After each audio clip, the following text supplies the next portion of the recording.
Hello dear friends, subscribers and guests of my channel.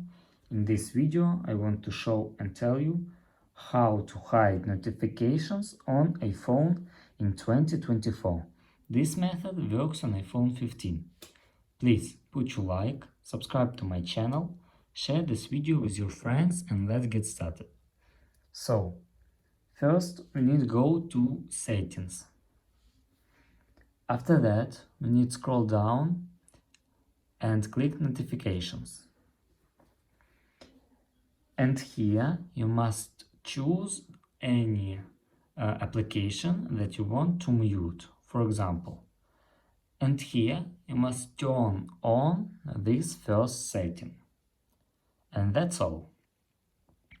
If you enjoyed this video and found it helpful, please put your like, subscribe to my channel and share this video with your friends. Bye bye everyone.